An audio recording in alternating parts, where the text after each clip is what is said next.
Bom dia, eu sou Flávio Gomes de Barros e estamos juntos em mais um domingo. Aqui comigo, nos estúdios da TV Pajuçara, Igor Barros Santos, ele que é professor de Direito Constitucional e procurador da Advocacia Geral da União junto à FUNAI, a Fundação Nacional do Índio. Bom dia, Igor. Como é que é esse seu trabalho como procurador, especificamente junto à FUNAI, que é a Fundação Nacional do Índio? Bom dia, Flávio. Obrigado pelo convite. A atuação específica do procurador é justamente na assessoria jurídica e também no trabalho processual junto à autarquia. Portanto, na sua atuação finalística e atuação de meio, licitações de contratos, servidores públicos, o procurador ele vai justamente dar essa segurança jurídica para que a política pública seja implementada, seja concretizada junto ao seu público-alvo, no caso, os povos indígenas. Há muito tempo que você está nessa atividade? Aproximadamente uma década. Eu sou do concurso de 2013 e inicialmente eu atuei no Amapá, no estado do Amapá, vinculado à FUNAI, e surgiram oportunidades para atuar na sede em Brasília há pouco mais de 2 anos e pudemos, digamos, ter um trabalho mais pulverizado, atender outras dinâmicas indígenas pelo país. Bom, é preciso dizer, antes de mais nada, que você é aqui de Alagoas, é de Maceió, e está esse tempo todo fora aqui do estado. Mas lá você se especializou nessa questão indígena, tanto é que lançou esse livro, Direito à Educação Indígena, Vozes da Amazônia, não é isso? Perfeitamente. Esse escrito, ele é fruto da minha dissertação de mestrado. Tive a oportunidade de estudar na Universidade Federal do Amapá e lá a gente pôde investigar justamente sobre a perspectiva da pedagogia, das ciências sociais aplicadas e do direito à educação indígena e sua importância e relevância para a formação de lideranças indígenas. Ô Igor, e qual é a diferença que existe entre a educação indígena e a educação formal, essa educação tradicional que nós praticamos? Bem, Flávio, os teóricos da educação, eles trabalham com uma tricotomia, uma trilogia, que seria a educação formal, a educação informal e a educação não formal. No que pertine à educação indígena, a gente pode trabalhar também com essas perspectivas. E um primeiro ponto, então, seria a distinção clássica. A educação indígena seria essa educação mais ampla, que abrangeria a educação informal, o repasse tradicional de saberes, a convivência, a contação de histórias, a própria atuação no seio da comunidade. E a educação não formal, que é a atuação junto às ONGs e junto ao movimento social. Já a educação escolar indígena, ela também tem a perspectiva dos povos indígenas, mas ela parte do Estado. É o poder público que vai implementá-la, associada a professores indígenas, associada a pedagogos e também um programa bem direcionado. Então, seria basicamente essa distinção. Uma educação escolar, que é formal, parte do Estado, e uma educação indígena, em sentido amplo, que é feita pelos povos indígenas nessa interação, nesse diálogo, nessa interação no seio da comunidade. E são muitos, Igor, os desafios para se alcançar a plenitude dessa educação indígena? Bem, de fato, os desafios são a realidade. E são muitos, efetivamente. Por quê? A educação, ela, nesse sentido amplo, tanto a informal quanto a não formal, ela tem como maior desafio a questão do combate ao preconceito e também as múltiplas realidades. Mas aqui eu vou direcionar minhas energias para a educação escolar, que ela talvez seja um ponto central. A educação escolar indígena, ela tem como maiores desafios, por exemplo, a formação de professores, porque cada região do país ela segue uma dinâmica diferente. São várias etnias, são várias peculiaridades locais, de modo que o Estado e o Estado-membro, já que as diretrizes vêm da União, mas o Estado que implementa, ele, a depender da pauta valorativa do gestor, pode concretizar de maior ou menor maneira, tanto com as oficinas para formar professores, quanto os próprios investimentos. Outra dificuldade muito comum é a questão logística. Em alguns estados, há uma problemática, principalmente para se levar professores e estrutura para selecionar, de modo que tem séries que duram mais de 1 ano. Então, também esse problema logístico é um ponto central. E um terceiro aspecto que eu acho bem interessante, que também é digno de nota, é a questão da participação indígena. Ou seja, uma educação que chame os indígenas para o centro, não é uma educação que seja para os indígenas, pelos indígenas e elaborada com os indígenas, já que cada etnia tem seu dialeto, não é? E também tem sua realidade. Igor, outra coisa, as políticas públicas praticadas aqui no Brasil atendem às necessidades para a implementação desse tipo de educação, da educação indígena? Flávio, apesar desse interesse e da educação indígena ela ambicionar, possibilitar esse tipo de atuação, a gente sabe que a política pública ela demanda também o atendimento a esses postulados do Estado social, ou seja, recursos e uma vocação do gestor, porque ele tem os direcionamentos mínimos, né, que tem que fazer, mas também exige essa proatividade. Então, a política pública em si, abstratamente falando, ela tenderia a ser implementada efetivamente. Mas a prática, ela possui esse choque de realidade. Por quê? Tanto a questão orçamentária quanto a questão da dificuldade de se conciliar os interesses acaba reverberando para a própria ponta, né? Por exemplo, você formar professores que estejam alinhados às lideranças indígenas locais.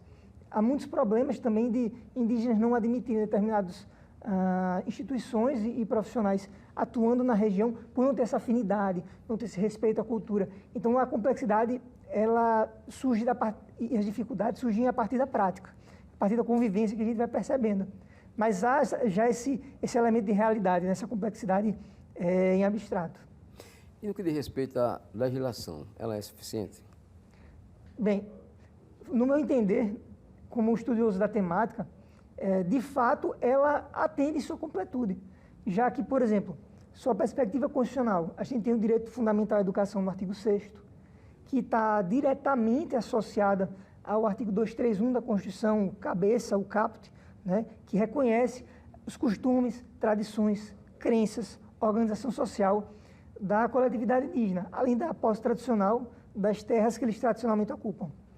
E isso com uma interpretação sistemática, associada, por exemplo, ao parecer 14 do Conselho Nacional de Educação, que traz elementos teóricos conceituais, né, noção da educação indígena, noções de o que seria o papel do professor.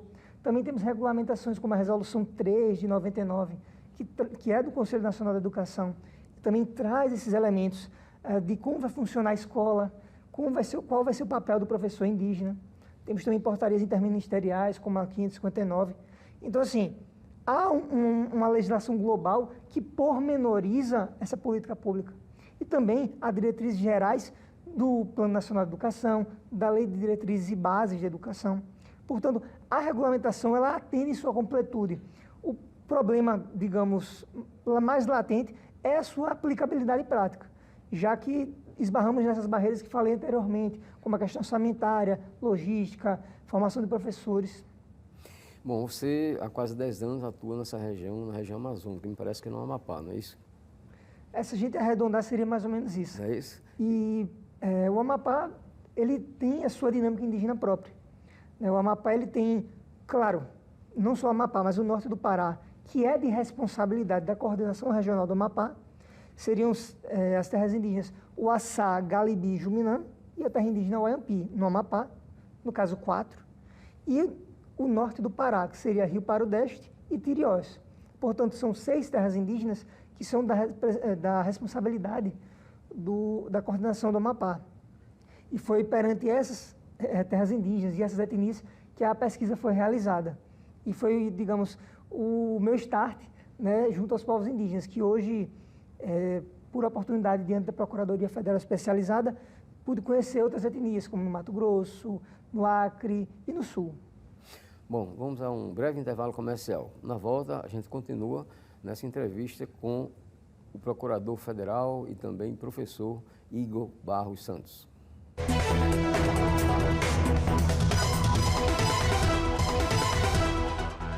Estamos de volta com o programa Contextualizando.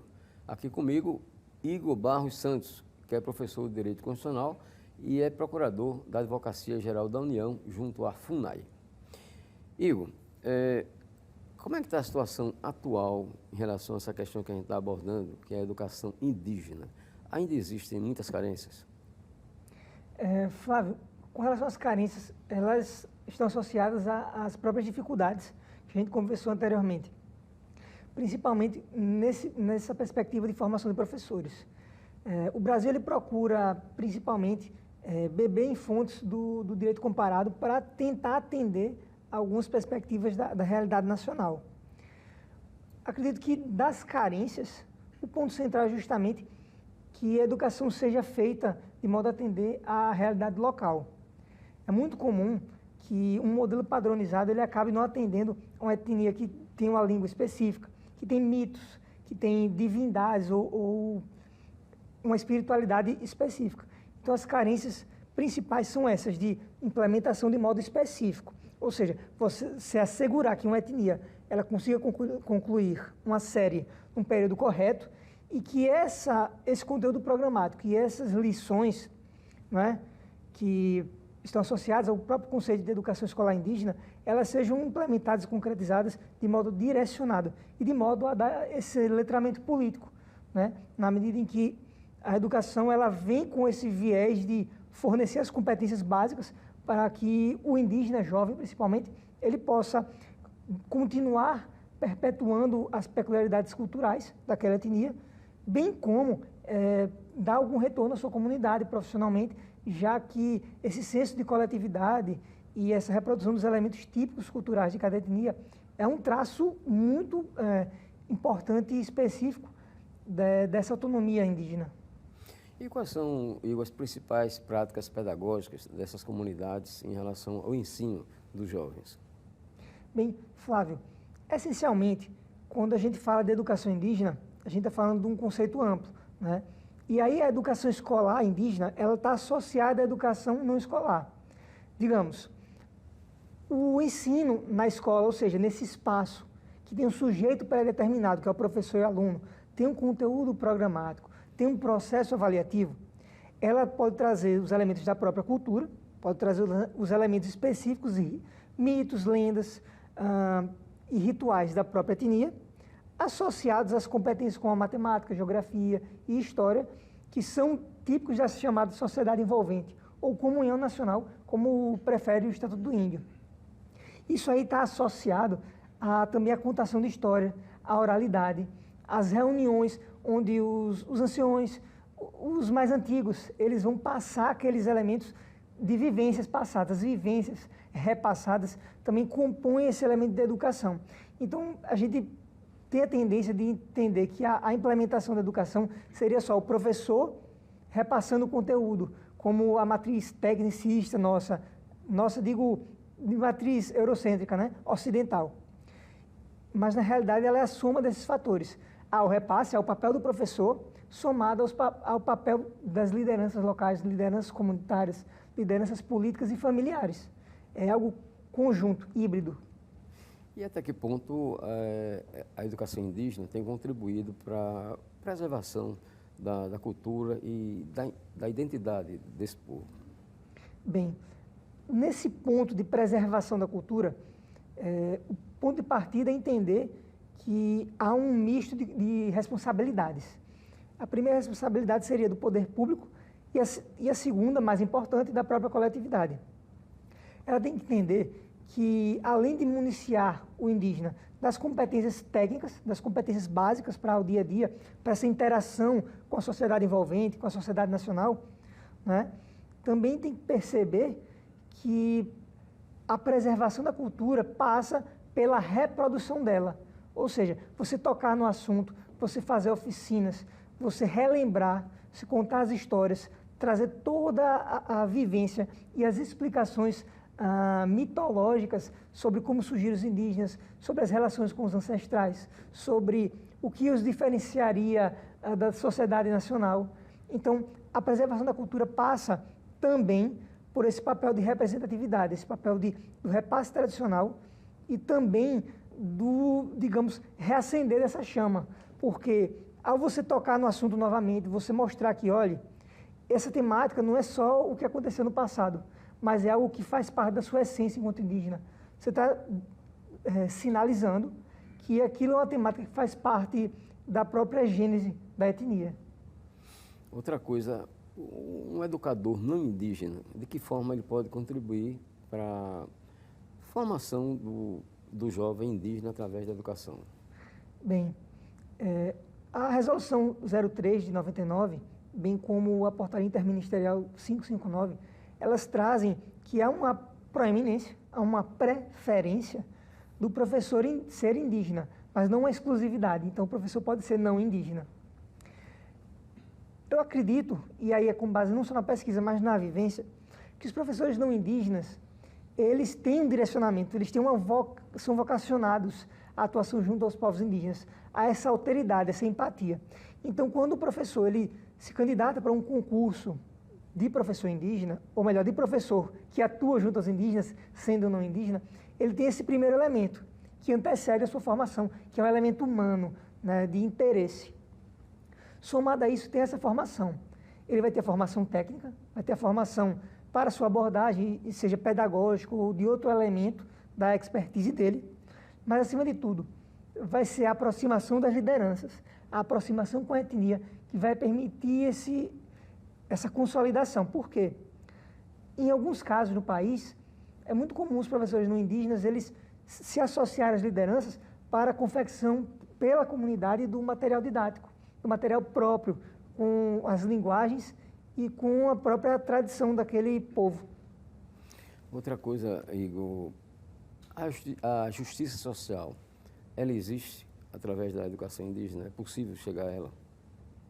Bem, é uma temática complexa, de fato, porque a gente tem que entender que a justiça social ela é muito mais ampla do que propriamente o desempenho da política pública. Ela é o fim imediato e imediato. E, nesse contexto, é um dos objetivos da educação indígena, né? Ela ambiciona, ela deseja que, de fato, você dê autonomia ao indígena, você municie ele de competências, ferramentas e aptidões para que ele tenha essa autonomia e também tenha um protagonismo perante sua coletividade. É a partir daí que se dá o start, que se dá aquele empurrão, né, para que ele vá protagonizar lutas. Inclusive, Flávio, é justamente com a educação indígena em sentido amplo, formando lideranças, que se conseguiam positivar direitos. Afinal, direitos não são meras benesses, são conquistas, são fruto de luta. E por conta disso, por exemplo, na década de 70, 1970, o movimento indígena ganhou muita força, fruto também da educação informal, essa educação de repasse tradicional, de convivência, né? Ela foi importante para desencadear essa mobilização. Os povos indígenas entenderam que não bastaria a passividade e a luta fora do eixo político. Então começaram a se articular e dos anos 70 para cá só cresceu com a PIB, por exemplo, a articulação dos povos indígenas. E nesse aspecto foi muito importante na Constituinte de 1987, 1988, para positivar, por exemplo, o artigo 231 e 232 da nossa Constituição Federal, que reconhece a cultura, os costumes, tradições e a organização social dos povos indígenas. Então perceba, o letramento político e o papel da educação indígena é justamente para esses outros vetores do caráter democrático da nossa sociedade. E de que forma, melhor perguntando, como é que o jovem indígena pode, através da educação, ele conseguir resultados positivos para a sua comunidade? Bem, aqui eu acredito que a gente possa trabalhar em duas perspectivas. A primeira, justamente, da preservação da cultura. Então, o jovem, ele municiado desses elementos, ele, a partir da reprodução de toda a ritualística da sua etnia, ele vai reafirmar aquilo nele e reafirmar perante sua coletividade. Então, esse é o primeiro ponto, a reprodução e perpetuação dos elementos culturais. O segundo, que aí é uma demanda constante dos povos indígenas, é justamente o fornecimento de competências técnicas, ou seja, há uma demanda muito forte dos povos indígenas, Flávio, no sentido de obter os seus advogados, os seus médicos, seus enfermeiros e professores, e por aí vai. Então, é também o atendimento de uma demanda coletiva. O jovem, quando ele se forma uma profissão, por assim dizer, ele está também buscando dar retorno à sua coletividade. Eu cito aqui exemplos, né? Temos o exemplo do Cutanã, no Amapá, o exemplo do Demétrio. Demétrio, por exemplo, ele foi o primeiro enfermeiro tirió. E para os estudiosos foi fantástico, porque alguém que fala o dialeto, né? O Demétrio fala mais de 9 idiomas, fala holandês, isso me impressiona bastante, porque é a fronteira com o Suriname, onde fica a etnia dele, né? E aí ele consegue tanto entender as expressões de dor da etnia dele, como também quais são as maiores lacunas daquela realidade, e levar isso para a Odissei, para a CESAI, e aí rearticular a política pública na base. Igor, existe muita diferença da prática da educação indígena aqui no Brasil em comparação com outros países? Bem, Flávio, o modelo brasileiro, ele não foi criado do zero. O modelo brasileiro, ele importou elementos de outros países, modelos americanos. E aí, por exemplo, do México, Guatemala, Equador, Bolívia, Peru. E nós temos elementos próprios, mas temos elementos que não são comuns. Por exemplo, a educação escolar indígena no Brasil, ela é diferenciada, intercultural, bilíngue. Mas o nosso idioma é o português. E houve também a positivação da utilização da Libras, né?